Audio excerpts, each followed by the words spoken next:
Would you love to become a producer, a director, or writer? But you've heard that it's going to take a long time. You've heard that you have to know somebody in the business. Nobody's going to give you a directing job right away. So therefore, you have to do a boring job in the real world because you got to pay your bills.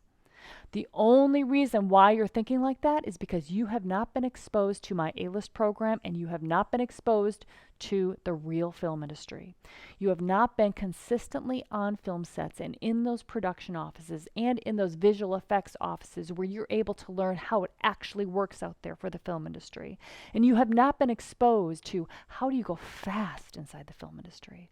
How do you make all those connections and have all those people nurturing you and helping you with your career? How do you take your ideas and actually talk about it and have people and do projects and have people get behind you and find funding and propel your career with all these amazing people underneath you? How do you create these teams of people that are in all these sub areas that go around what you want to do, be your friends, so that you always have answers on your fingertips? I'm talking about how we approach our career.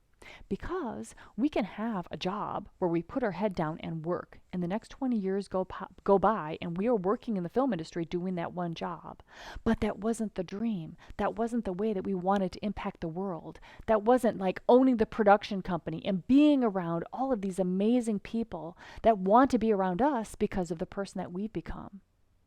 So if you want to become the kind of person that attracts all the best people that can actually impact the world, that loves the life that they've created for themselves and loves the person that they become, and then is having wine around the fire with the most interesting people in the business. If you want to become that, then you need a different way of thinking and a different way of approaching the business. And that is what I teach you inside of my A-List Mastermind program. I teach you the strategy involved in going very quickly to these high positions, the mentality involved, and the actual strategy, how you use these sets, how you set up your career, how long you stay in certain jobs, because you've got a big goal that you want to get to. The way that I teach inside my A-List Mastermind program, the A-List method is getting there fast, is getting there in 1 to 5 years instead of it taking 15 to 20 years like most people. Or like most people, not even getting anywhere close to it and just settling for a job that's in the film industry but not the dream. I want you to be able to go for the dream. This is what I teach inside my A-List Mastermind program.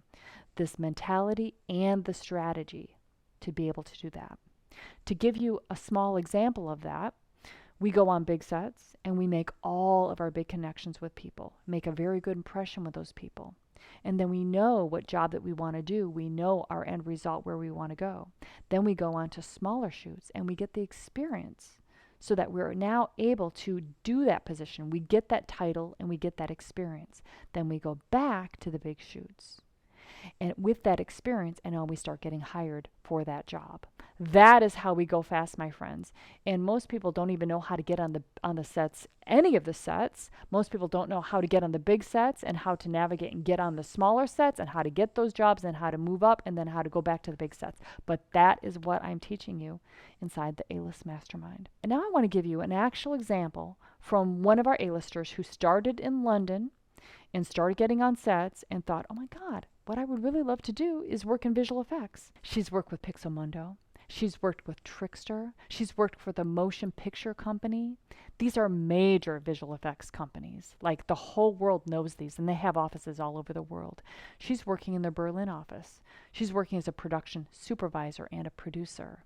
I'm so proud of her. And she did it through Friends and Film, starting off on these smaller sets. And she did it by following this A-list model, which got her there so much faster.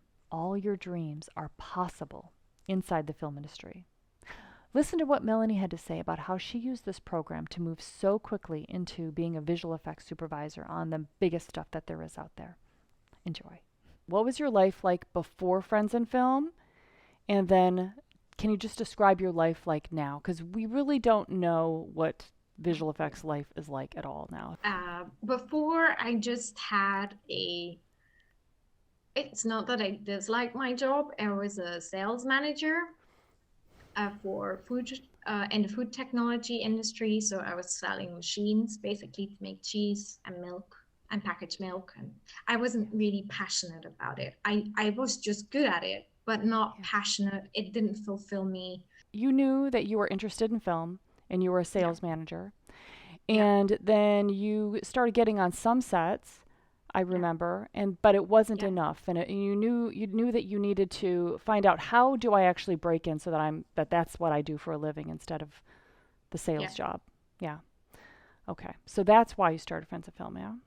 yeah, Okay. indeed. A lot of things had happened at the time, like personally to me. I found out that I had celiac disease, so I had to learn to live with an autoimmune disorder. I learned, my grandfather had a severe case of Alzheimer's, so he was already in stage 3. He died around that time. My grandmother died around that time as well. So it was a lot of personal things where I realized life is short. I have to do Hmm. something, but I am stuck. But Friends in Film gave me a sprint, a big sprint that I needed to just go. Can you give us all the movies that you've worked on? Currently I'm working on The Swarm. I've worked on Mrs. Marvel from Marvel Studios when I was at Trickster. And then I did a huge movie. It's a Kangaroo Chroniken, which is a German movie, but in Hmm. Germany it is super famous, as in it won the German Oscars. Tom Clancy's Without Remorse is a Paramount Amazon Studios feature film. Then I worked on a Chinese gigantic blockbuster. I have no idea what company, but it's League of Gods blockbuster. Chasing the Line, which was a festival film, Uh-huh. was a Austrian German co-production. Then I worked on Orville, the Hulu TV series, which is now out now. Right. And then I did some commercials with the LA Pixamondo office, and one was Takis, which you guys probably all know. It was a television commercial. It was directed by Jordan Vogt Roberts, which is the guy who directed King Kong. And the production company was RSA Films, Oh. and the agency was TPN Plus. Probably, Janet, you know these people much Mm-hmm. better than I do. Um, and I did a National Associations of Realtors television commercial. This was also from the USA. It was with Havas Chicago as the agency, and the director was Brett Foraker.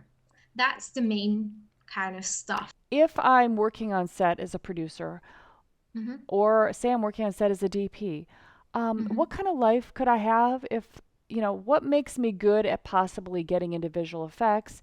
And what's the experience of that life? How's it different than working on set? Because you've worked both places. I would say, I think for me, set was more the German word is locker. It's more relaxed in a way, like it's intense. If you shoot a scene and then the kind of pressure goes down, VFX is the pressure is on. Like that currently in the current climate, unfortunately, there is so much content, like there's so much movies to be done. It's a different vibe. But so It's so it, what? But it's what just is it? different. What's it like for experience wise? Okay, so I'm thinking like, okay, when we all Okay. know when we're on set, we're on set for 12 hours a day, setting up the shots and shooting the shots, and then sending it off to post production. So Mm-hmm. what's this life like for visual effects? Like you get up in the morning and you sit in front of your computer and you might have some meetings, and then you're Oh, creating okay. that little piece of it. Yeah. What's a life Okay. like? So basically, my day to day is so in the morning, we kind of start with a production meeting. We kind of say our targets, what needs to be finished, what needs to get through. Then you join daily sessions. Daily session, what is that? Basically, with the department supervisors, you kind of go through the dailies. You see what the artist or your crew kind of has made and created. If it's good, it can go to the next department. And because VFX has kind of a long pipeline, you have several departments, and that last department is called compositing. And once it's approved there, the shot gets sent to editorial, and they kind of put it in the edit. So basically, you have this for example, in Marvel, you have 3 weeks to kind of get it to final. Final means compositing final, client approves it. And that's kind of process. You go over it each and every day. In the afternoon, you check it with the VFX supervisor, which is actually the creative director. So he has the creative vision. The department supervisors need to take care of more that the technical stuff is done right, how to do it technically, how to work with the other departments. And basically my job as product, yeah, it's crazy. I work with a lot of people. It's very hands, it's like you run around like What from. is your what's your title? Now I'm a production manager. So basically I'm taking care of the coordinators and the PAs. So I need to make sure that they do their rounds with the departments, that they take their notes, they send out the notes, that they give me a red flag if they don't have enough crew to get their targets done on time, because everything basically is scheduled out. That's what I do. I schedule everything out based on what our producer is giving as a global target schedule, which is coming from the client side, And the client is who? the studios. Okay, and what kind of money can you make in visual effects?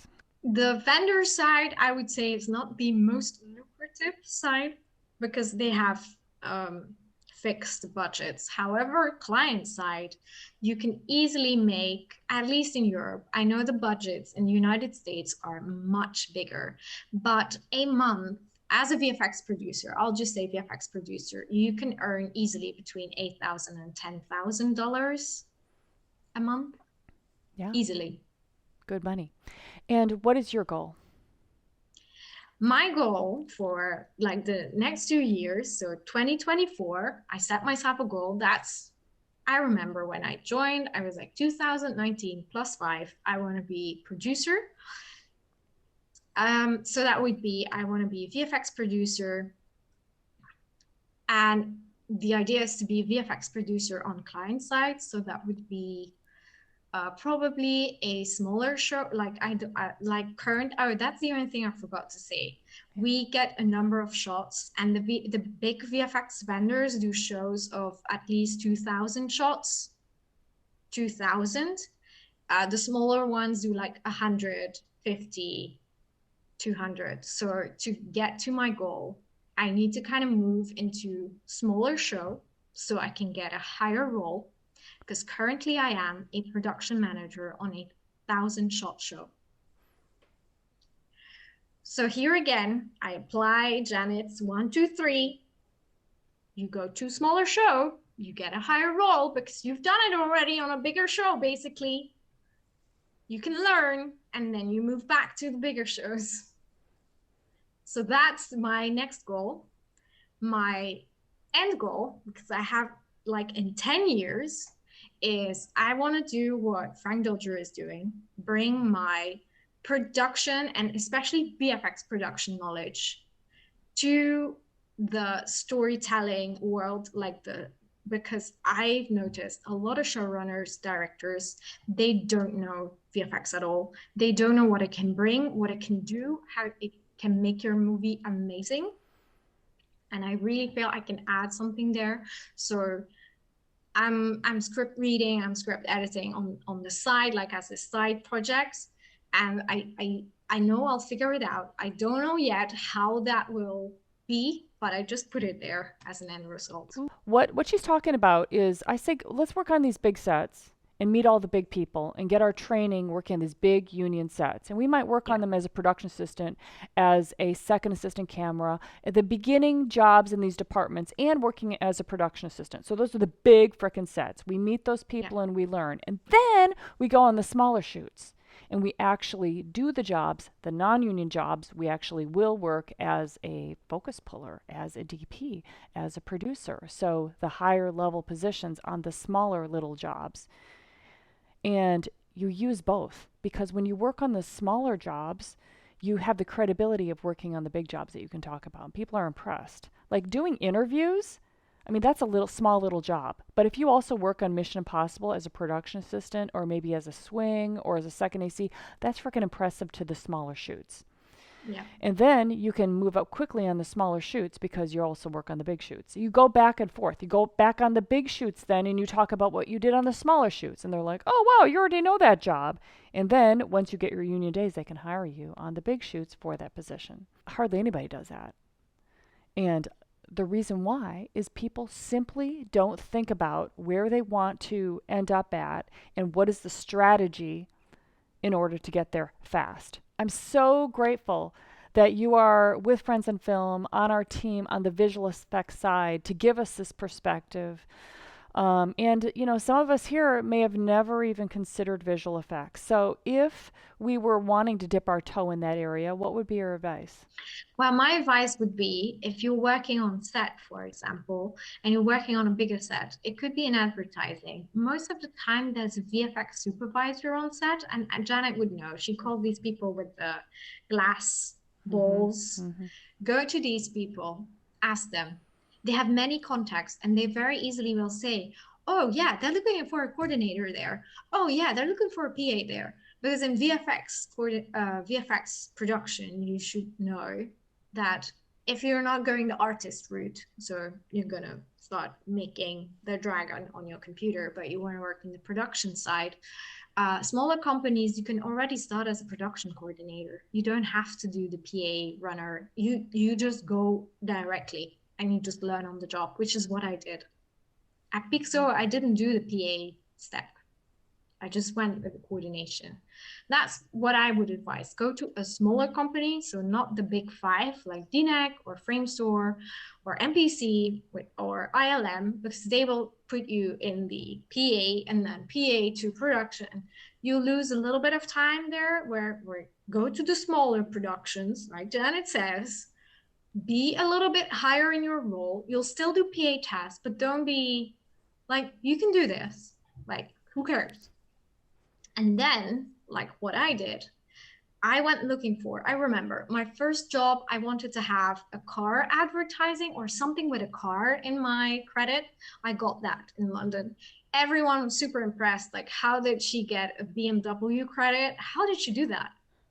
Then when I went to Germany, they were asking about the BMW stint, and they were asking, how did you get that? And who worked on that? And so think also in brands. Sometimes that also helps to get a brand on your CV. And basically they were like, yeah, you should come. Um, and kind of connect through that, through the people on set, especially production designers, editors, if they are on set, or DIT people. They have connections with people in VFX. VFX is super open. It's easy. It's pretty easy to get in. And I'll tell you why. The demand right now is super high. And it will only get more because the demand for film, TV is enormous with the streaming platforms like pushing out more and more. VFX is pretty easy, to be honest. Yeah, I mean, there's always visual effects people, and I've seen them for the 20 years on set. They're always the nicest people, the most approachable people. And by the way, you know, since they come on a crew and they don't know anybody, they're so easy to talk to because they're just hungry to be involved in the team. They, you know, they haven't seen people for the last 20 years. Everybody that's been working for 20 years, they're all like, "Oh, how's your kids and everything?" But the visual effects person's like, "Oh, I'm here doing my job. Hey, how's it going? How's the Yeah, coffee?" You know, I want to exactly. talk to you. So thank you so much, Melanie. You're I'm really welcome. happy for this perspective and really Thank you, appreciate you Janet. very much.